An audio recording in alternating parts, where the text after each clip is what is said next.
de s'effondrer. Le sixième sceau a fait trembler les rois, éteint le soleil et rougi la lune. Tout le monde s'attend maintenant au coup de grâce, l'explosion finale. Mais quand l'agneau brise le septième et dernier sceau, il ne se passe rien. La Bible dit « Il y eut dans le ciel un silence d'environ une demi-heure ». Arrêtez-vous sur ce détail. Le ciel n'est jamais silencieux.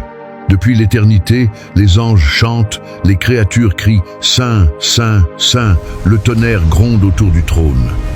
Mais là, tout s'arrête. La musique céleste se coupe. Les anges retiennent leur souffle. C'est le silence le plus lourd, le plus angoissant de toute l'histoire de l'éternité. Pourquoi ? Parce que ce qui va suivre est tellement terrible que même le ciel en est paralysé d'effroi. Pendant ce silence de mort, un ange s'avance. Il se tient près de l'autel d'or, celui-là même où les martyrs du cinquième sceau pleuraient pour obtenir justice. L'ange tient un encensoir en or. On lui donne beaucoup de parfum pour l'offrir avec une chose bien précise, les prières de tous les saints. Vos prières, celles des persécutés, celles de ceux qui ont écrit « Je tiendrai bon » et qui ont souffert en silence. Ces prières montent directement devant Dieu, comme une fumée sacrée. Dieu n'avait rien oublié. Il accumulait vos larmes.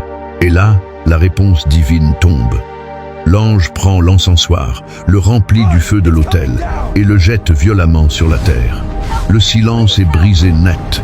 Dès que le feu touche le sol terrestre, ce sont des voix, des tonnerres, des éclairs et un nouveau tremblement de terre.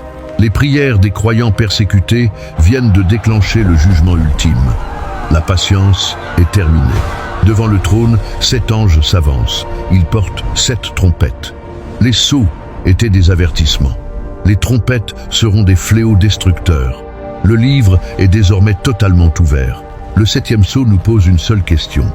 Quand l'ange présentera l'encensoir devant Dieu, vos prières seront-elles à l'intérieur ? Êtes-vous de ceux qui prient pour que sa volonté soit faite ou de ceux qui trembleront quand le feu tombera ? Abonnez-vous, car les sceaux sont brisés et la saison des 7 trompettes de l'Apocalypse va commencer.